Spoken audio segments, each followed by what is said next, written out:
Bon après-midi à tout le monde. Je vais être très bref. Je vais vous faire voir deux petites vidéos. Après quoi, chacun de nous va réfléchir sur ce qui est en train de se passer. Je ne connais pas la date exacte de ces vidéos. Donc si quelqu'un peut me donner des détails plus précis, si toutes les deux vidéos que je vous ferai voir, l'une vient de la LDNA, l'autre m'a été envoyée par le frère de combat Donald. Allons-y. Bonsoir, je suis guinéen, c'est à l'intention de tous les ambassades du monde. Nous sommes enfermés en Libye dans un entrepôt. Regardez comment ça est. Regardez, regardez. Il y a beaucoup de gens, il y a toutes les nationalités qui sont là. Vous voyez, non? On nous a attrapés à la mer, on voulait partir en Italie. Mais maintenant, ils nous ont attrapés en mer. On nous a envoyés dans une prison vers Zawiya. Le truc de Zawiya, on nous a envoyés à Zawiya dans une prison, c'est Oussana. Oussana nous a revendu à des personnes ici, nous ont envoyés dans un entrepôt. On est enfermés ici. Ils ne veulent pas demander de l'argent, ils ne donnent pas à manger, on ne sait même pas qu'est-ce qu'ils veulent maintenant. Il faut publier ça pour tous les ambassades. On vous en supplie, toutes les personnes qui voient cette vidéo, partagez-les de plus.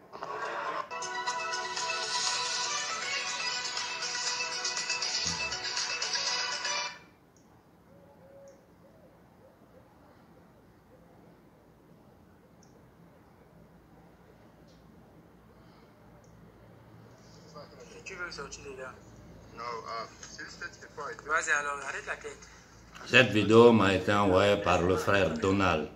Voilà notre sœur camerounaise, nous sommes quittés à Douala depuis le 20 juin 2021. Nous sommes arrivés, ça fait 4 jours. Ça fait 4 jours, nous sommes coincés au désert à cause d'elle. Nous sommes dépassés, on ne sait pas quoi faire. Nous sommes à une quarantaine de personnes. Et nous ne pouvons pas risquer notre vie, 40 personnes rien que pour elle. Voilà le 5e jour que nous sommes toujours coincés pour elle. On va lui laisser, que Dieu nous pardonne, on demande pardon à Dieu. On ne peut pas risquer tout 40 vies pour une personne. On a déjà fait de notre mieux, on n'a pas eu de secours jusqu'à maintenant. Nous sommes au désert, il n'y a pas de réseau, il n'y a rien. S'il vous plaît, ceux qui vont voir la vidéo, la partager autant. Si quelqu'un la reconnaît, qu'il signale à sa famille.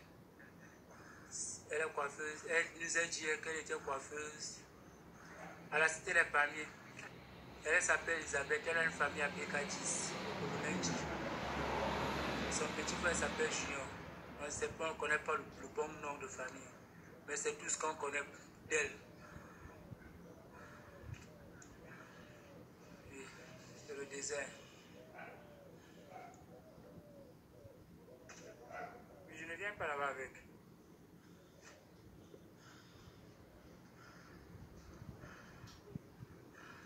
Comme vous voyez, c'est comme ça.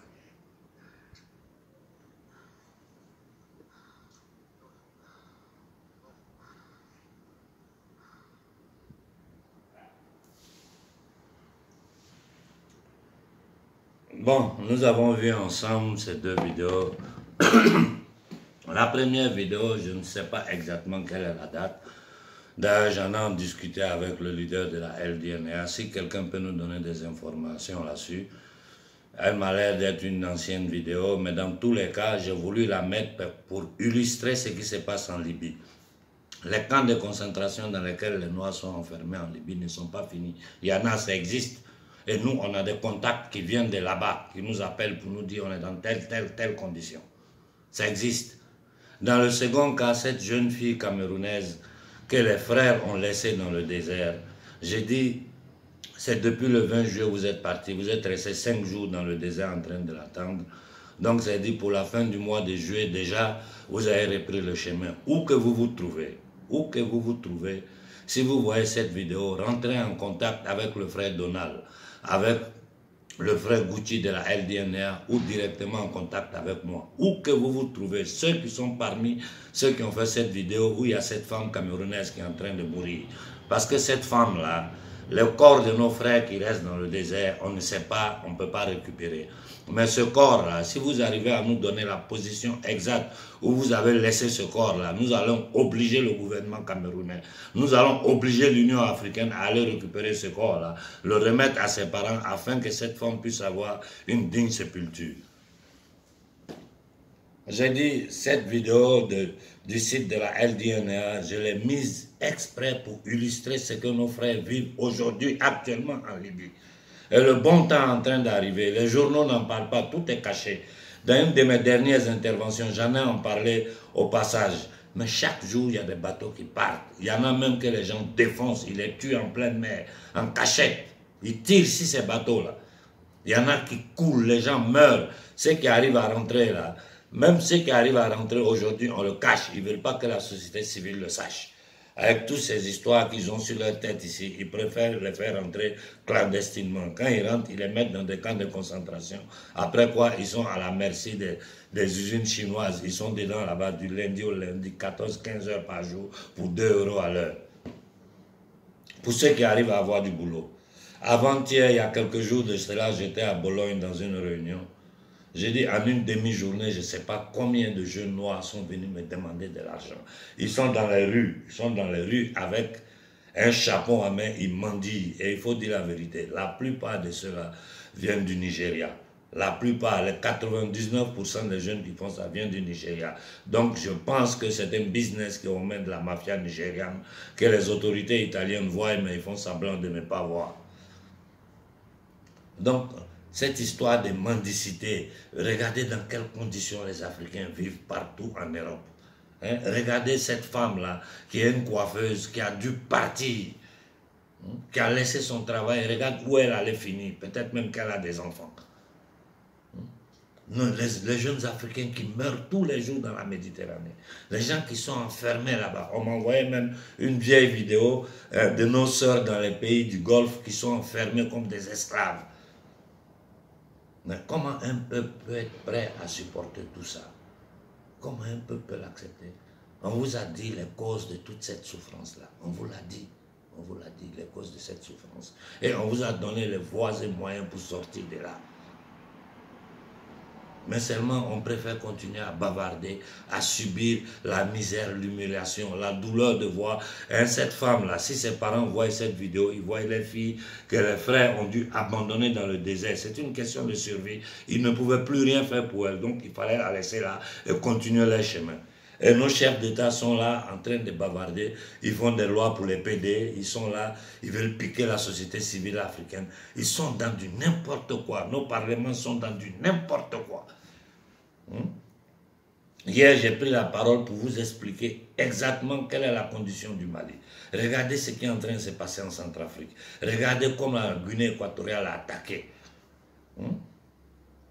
Regardez les conditions de l'Afrique, regardez le Cameroun, le Congo, partout.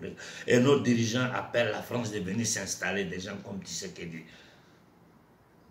Regardez les conditions du Tchad. Vous m'écrivez du Tchad, je lis vos messages, mais qu'est-ce que vous voulez que je fasse?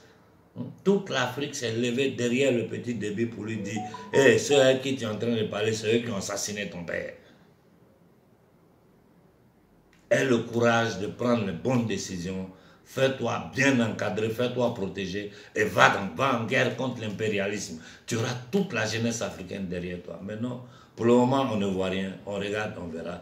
Mais qu'ils sachent que l'Afrique d'aujourd'hui, là, plus personne ne peut faire le jeu des 3 cartels les Africains. Tu seras découvert. C'est ce que j'ai dit aux politiciens maliens. Si vous vous amusez pour dire que vous allez signer les accords d'Alger avant que les accords militaires ne soient totalement effacés, c'est que vous êtes en train de trahir les Maliens. Si vous tentez de dire que vous allez aux élections pendant que le Mali n'a pas l'intégralité de son territoire, ça veut dire que vous êtes en train de trahir les Maliens. Parce qu'une partie du Mali, où le président malien lui-même pour aller, il doit demander autorisation 24 heures auparavant à la France, comment on fait pour aller battre une campagne électorale là-bas?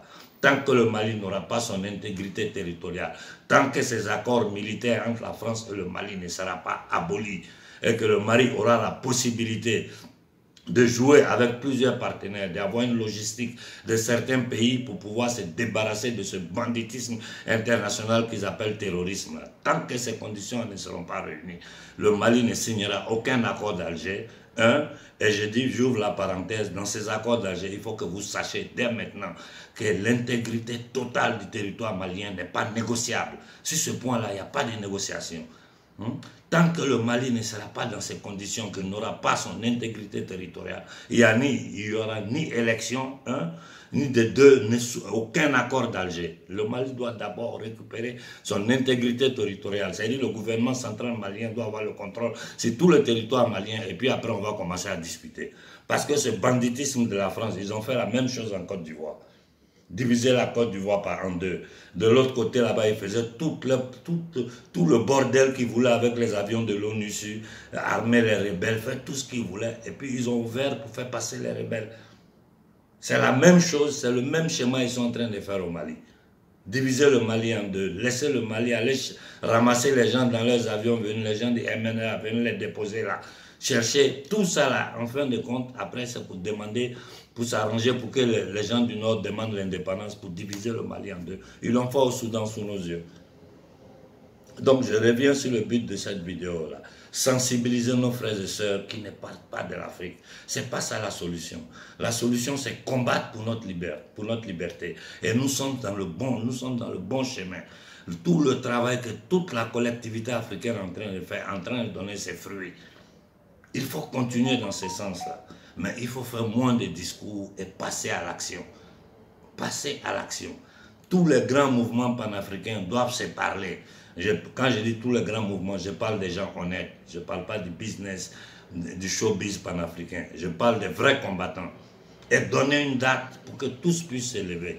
Dans le cas contraire, vu que c'est presque impossible, parce que ça fait 10 ans que nous essayons de le faire, que dans chaque colonie, les gens aient la capacité de s'organiser entre eux. Il faut que ça parte de quelque part. Si ça part de quelque part, ça prend toute l'Afrique. J'ai dit pacifiquement, manifester dans les rues, marcher vers le comptoir colonial français du pays et demander le départ de l'armée française, l'abolition des contrats coloniaux, l'abolition de tous les accords militaires. C'est ce qu'il faut faire et c'est toute l'Afrique qui doit le faire pour faire pression sur le Conseil de sécurité des Nations Unies. Sinon, nous ne nous en sortirons pas. Ces gens-là, ils sont machiavéliques. Ils ont des officines qui travaillent matin et soir pour nous maintenir dans l'esclavage. Voilà ce que j'avais à dire ce soir et j'espère que vous allez faire circuler cette vidéo pour tous nos frères qui veulent prendre la route du désert. Ce n'est pas la peine. C'est comme prendre la route du désert, c'est comme se faire un harakiri. C'est-à-dire tu prends un couteau, tu te piques toi-même ou bien tu te jettes du 10e étage pour mourir. Ici, il n'y a pas de futur pour les Occidentaux. Il n'y a pas de futur pour les anciens immigrés. Imaginez-vous, vous qui tombez dans une période aussi drastique, vous n'avez aucune chance. Et pourtant, en Afrique, tout votre futur est là. Le continent de l'avenir, le continent qui a toutes les richesses du monde. Combattons pour libérer l'Afrique. Et vous n'aurez plus à subir une humiliation dans ce monde. Bonne soirée à tout le monde.